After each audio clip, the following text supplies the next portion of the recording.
Noticias de última hora. El CAL sesionará el domingo para resolver el proyecto de reforma sobre las bases militares extranjeras. El proyecto de reforma parcial, impulsado por el presidente Daniel Noboa, se conocerá en el CAL el domingo. La cita será presencial y se iniciará a las 13. El Consejo de Administración Legislativa, CAL, sesionará este domingo, 27 de octubre de 2024, para conocer y resolver sobre la calificación del proyecto de reforma parcial a la Constitución referido a las bases militares extranjeras. Así lo dispuso la presidenta de la Asamblea Nacional, Viviana Veloz. La funcionaria envió una convocatoria este viernes, 25 de octubre, para informar los detalles de esta reunión. En el documento, Veloz dice que el objetivo de esta sesión será conocer y resolver el proyecto de reforma parcial, impulsado por el presidente Daniel Noboa. La cita será de forma presencial a las 13. El jefe de Estado envió a la Asamblea Nacional este proyecto el pasado 17 de octubre. La idea del mandatario es reformar el artículo 5 de la Constitución de la República, para permitir el establecimiento de bases militares extranjeras en territorio ecuatoriano. El proyecto llegó a la Asamblea luego que la Corte Constitucional decidiera que sí pueda tramitarse mediante el mecanismo de reforma parcial contemplado en el artículo 442 de la Constitución. En su dictamen, la Corte subrayó que la propuesta no restringe derechos y garantías constitucionales, sino que se refiere exclusivamente a la situación de seguridad en el Ecuador. En la Asamblea se debe definir una comisión especializada para el tratamiento de la reforma. La presidenta Viviana Veloz, en días anteriores, señaló que este paso se realizará la próxima semana. El proceso a seguir dicta que la reforma parcial constitucional será tramitada por la Asamblea Nacional en al menos 2 debates y que el segundo se realizará al menos 90 días después del primero. Además, es necesario contar con al menos 70 votos de las bancadas para su aprobación. Lo más probable es que recaiga en la Comisión Ocasional para el tratamiento de los proyectos de enmiendas y reformas constitucionales. La mesa de enmiendas se encuentra activa y está integrada por los legisladores Soto Vera, PSC, Sofía Sánchez, Gente Buena, Manuel Borges, ADN, Lucio Gutiérrez, PSP, Jorge Peñafiel, Construye, Fabiola San Martín, Pachacuti y María Molina, RC. El presidente Daniel Noboa celebró en una sesión solemne los 104 años de creación de la Fuerza Aérea Ecuatoriana. En la base aérea Mariscal Sucre, ubicada al norte de la capital, se conmemoraron los 104 años de creación de la aviación nacional y también el Día de la Fuerza Aérea Ecuatoriana. El evento estuvo presidido por el primer mandatario Daniel Noboa y también el ministro de Defensa Giancarlo Lofredo. Aquí se realizaron sobrevuelos de las diferentes aeronaves que tiene esta institución y también se graduaron a 46 tenientes y subtenientes. En su discurso, Noboa se refirió a la labor de la Fuerza Aérea, hizo un llamado a no dejarse cooptar por las bandas criminales y aunque no se refirió específicamente a los apagones, sí dijo que Ecuador trabaja para levantarse de una crisis. No se dejen tentar por los tentáculos de la corrupción y el narcotráfico. Confiamos en cada uno de ustedes. Tengan la certeza de que nuestro gobierno continuará apoyándolos en su formación y en cada una de sus arriesgadas misiones. Tenemos de frente nuevos desafíos que requieren que arrimemos el hombro para superarlos. Ante cada crisis nos levantamos con fuerza, porque si algo nos caracteriza a los ecuatorianos es que no hay obstáculo que nos pueda detener. Siempre salimos adelante. Mientras tanto, el comandante general de la Fuerza Aérea destacó los resultados del bloque de seguridad y dijo que en las incursiones que se han tenido en Manta y Durán se han logrado desarticular pistas clandestinas usadas por el narcotráfico. Escuchemos. La Fuerza Aérea viene desarrollando sus capacidades operativas, las mismas que no podrían alcanzarse sin el apoyo del gobierno nacional.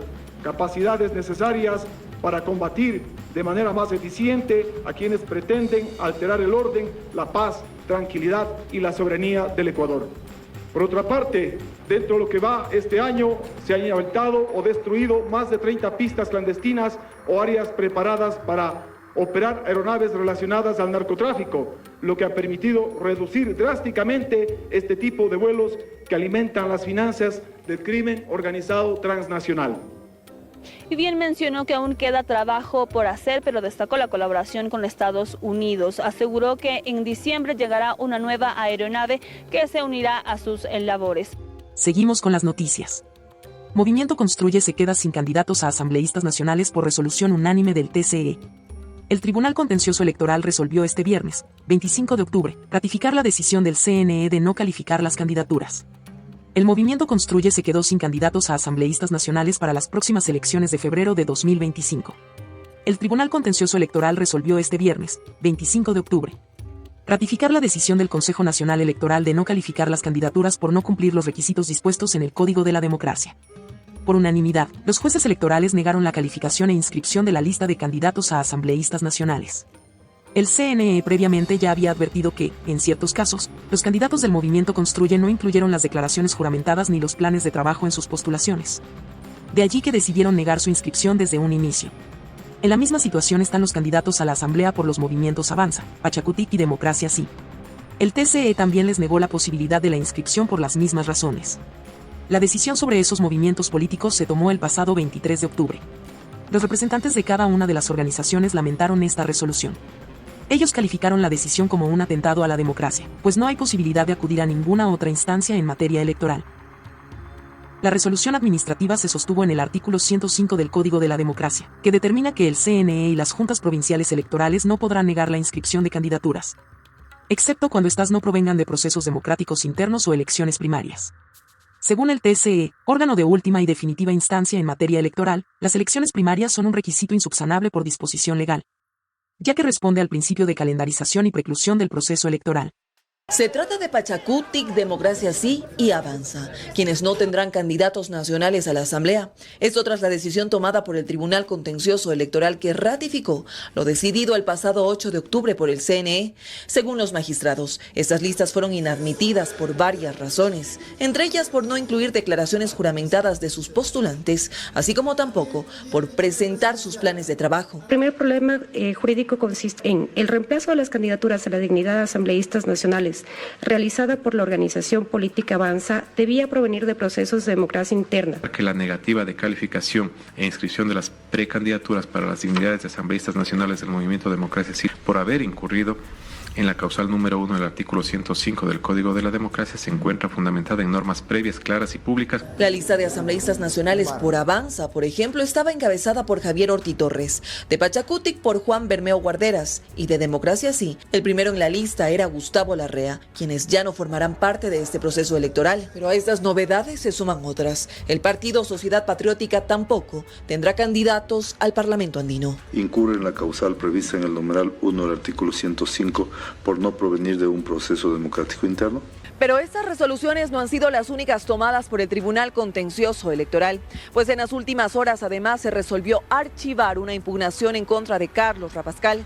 Con esta decisión, oficialmente el ciudadano tiene vía libre para participar como candidato a la presidencia de la República por la izquierda democrática. Este recurso fue presentado anteriormente por Paul de Semblanc, parlamentario andino y militante de la izquierda democrática. Ahora, con luz verde a la situación de Rabascal, 15 binomios presidenciales están en firme, pues el Tribunal Contencioso Electoral aún tiene pendiente resolver la impugnación con Jan Topic. Seguimos con las noticias. ¿Quién era Marcelo Vasconés, fiscal asesinado este viernes, 25 de octubre, en Manta? Vasconés llevaba más de 18 años siendo parte de la Fiscalía General del Estado, específicamente en Manabí.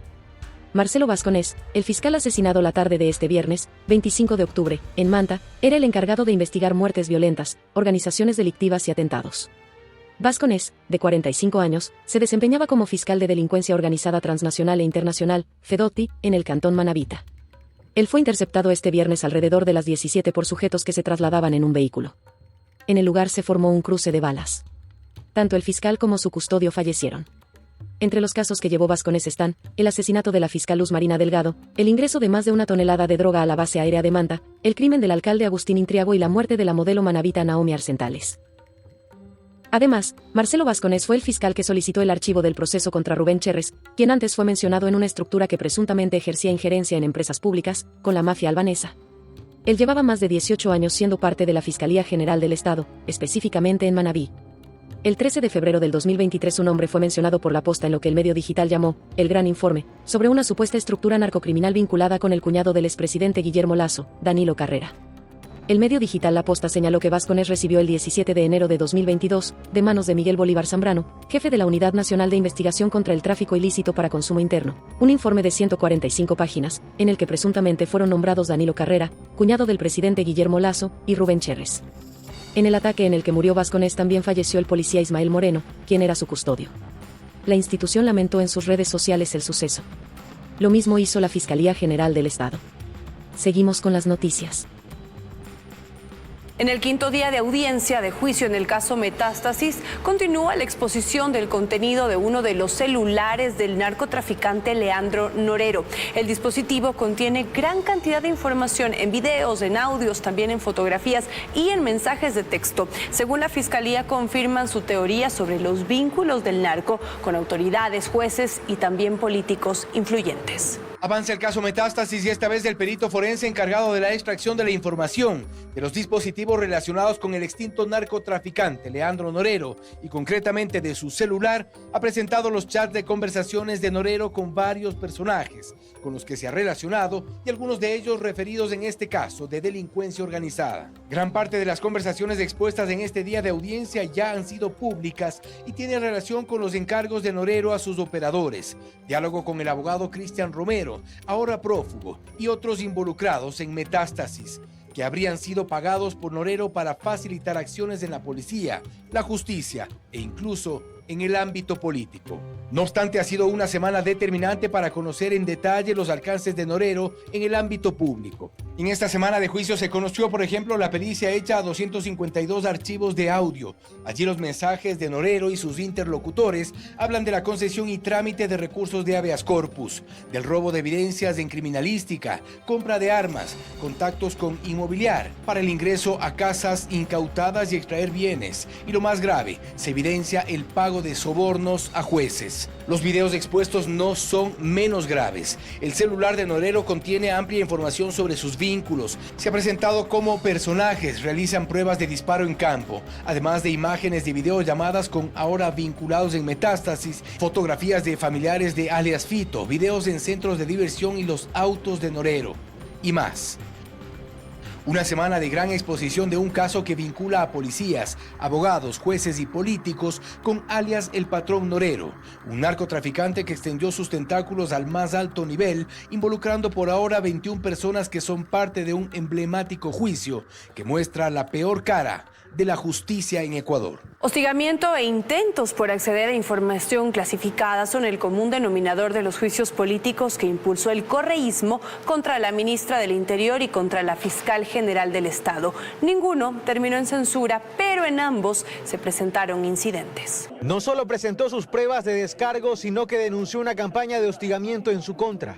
La ministra del Interior, Mónica Palencia, lo decía así. Aquí, solo aquí, están las solicitudes de información. Las solicitudes de información. No estoy hablando de comparecencias, solo las solicitudes de información de muchos temas que ya se conocen y que incluso uno nota por el tipo de solicitud que no busca conocimiento o esa información de buena fe. Y mostraba preocupación por los intentos de sus interpelantes, legisladores de la Revolución Ciudadana, de acceder a información relacionada con la seguridad del Estado. No es un caso aislado. En mayo pasado, la fiscal general del Estado denunciaba además que legisladores de la Comisión de Fiscalización al mando del correísmo pretendieron acceder a pericias policiales. De hecho, entre las diligencias practicadas se encuentran técnicas especiales como la interceptación telefónica, que dicho sea de paso, ante la respuesta y el requerimiento de una de las señoras asambleístas de esta honorable comisión, que pretendían asistir personalmente a la sala técnica a escuchar los audios de este caso, cosa que la fiscal general del Estado lo ha realizado. Son hechos que, a decir de Martín Pallares, analista político, no deben pasar desapercibidos. Este antecedente hace que sea evidente que han estado atrás de tener las llaves de la información confidencial. Sobre todo recordando que en febrero pasado, desde la Asamblea se intentó incluir una reforma al Código Orgánico Integral Penal que permita que los legisladores puedan acceder a información que se encuentre en indagación previa, una etapa reservada de las investigaciones. ¿Para qué quieren los asambleístas tener acceso? Estamos en plena época de la narcopolítica, así que no actuar bajo ese supuesto es una irresponsabilidad. Ahí está el caso de Ronnie Aliaga. O sea, con ese caso ya tenemos suficientes argumentos para pensar que hay asambleístas que son operadores de las mafias del narcotráfico. Esto es la narcopolítica. Todos estos hechos han ocurrido en la Asamblea mientras en la Corte Nacional de Justicia se ventila el caso Metástasis, ahora en etapa de juicio. caso que salpica a la esfera política y judicial, precisamente por presuntos vínculos con el crimen organizado. Ampliar el tiempo de intervenciones y modificar las preguntas son parte de los cambios al debate presidencial que contempla el Consejo Nacional Electoral. Además, se dividiría en dos jornadas por la cantidad de candidatos. Resta un poco más de 3 meses para las elecciones generales y en el Consejo Nacional Electoral ya se analiza el reglamento para el debate presidencial que será el 19 de enero. Una de las modificaciones principales, según explica Enrique Pita, será el tiempo que tendrán los candidatos para responder a las preguntas. Se ha planteado que cada candidato tenga 1.5 minutos, pero también la contrarréplica se le da tiempo a un candidato para plantearlo y obviamente la respuesta a esa contrarréplica. Además, se modificará el planteamiento de las preguntas que serán elaboradas por un comité de debates integrado por 5 personas. Y no son preguntas específicas, son preguntas que permiten que en algún momento dado se puedan ampliar en cuanto a cómo se va a desarrollar un proyecto, una idea, un plan. Actualmente 15 binomios están calificados para participar en los comicios, mientras que Jan Topic espera la decisión del Tribunal Contencioso Electoral. Por ello, el debate se dividirá en 2 partes. El debate puede ser llevado en 2 jornadas dentro del mismo día. Estamos hablando sí de recursos. Ahora hay ejes que se incorporan dentro de este debate por las necesidades coyunturales del Estado. Se puede mantener el tema de seguridad, el de empleo, pero por ejemplo crisis energética fue abordado de manera paralela. Ahorita debería ser un tema efectivo. Esta será la primera vez desde que los debates son obligatorios que tendremos a un presidente candidato. De allí que Esteban Ron considera que será primordial para que los indecisos tomen una postura. Es una especie de polaridad. Es el presidente candidato versus los demás. Entonces, se genera mucho esta expectativa de ver cómo el presidente candidato puede responder a sus adversarios, inclusive de rendición de cuentas. El reglamento será aprobado por el Pleno del CNE en las próximas 2 semanas. Presidente Daniel Noboa pide a Comité Asesor de Energía que tome decisiones inmediatas para asegurar la operatividad de la central hidroeléctrica de Mazar. El jefe de Estado envió esta directriz a la ministra de Energía encargada Inés Manzano. La orden del presidente Daniel Noboa es que el Comité Asesor Permanente en materia de energía eléctrica tome decisiones inmediatas para asegurar la preservación y operatividad de la central hidroeléctrica de Mazar. El jefe de Estado envió esta directriz a la ministra de Energía encargada Inés Manzano. En un oficio firmado este jueves, 24 de octubre, el jefe de Estado pide que se garantice la continuidad del sistema eléctrico, minimizando el impacto en la ciudadanía. Además, detalló que el sector eléctrico debe responder de esta forma a pesar de las condiciones climáticas que vive el país. Hasta que logremos concretar el cambio de matriz energética, debemos responder ante las condiciones climáticas que hoy son sumamente atípicas e impredecibles. Esto no nos desenfoca de nuestro compromiso, brindar soluciones reales y sostenibles que aseguren la estabilidad energética del país a largo plazo. El oficio fue publicado en las redes sociales del primer mandatario. El asunto del documento fue medidas ante crisis energética. La primera reunión del comité se llevó a cabo en Quito este jueves, 24 de octubre de 2024. El organismo está integrado por representantes del sector público y del sector privado. La creación de este ente fue para brindar asesoramiento técnico-legal para afrontar la emergencia eléctrica y potenciar el sistema energético. La ministra de Energía y Minas, Inés Manzano, destacó la importancia del comité y dijo que se establecerán los parámetros técnicos minuciosos para robustecer el sistema. El propósito es trazar una hoja de ruta estratégica encaminada a fortalecer la gobernanza del sector. Durante el primer encuentro, participaron representantes de la Cámara de Energía del Ecuador, la Cámara de Comercio de Quito, el Comité Empresarial Ecuatoriano, la Asociación de Productores Ecuatorianos de Lubricantes, la Asociación Ecuatoriana de Energías Renovables y Eficiencia Energética, así como del Instituto de Ingenieros Eléctricos y Electrónicos. Seguimos con las noticias.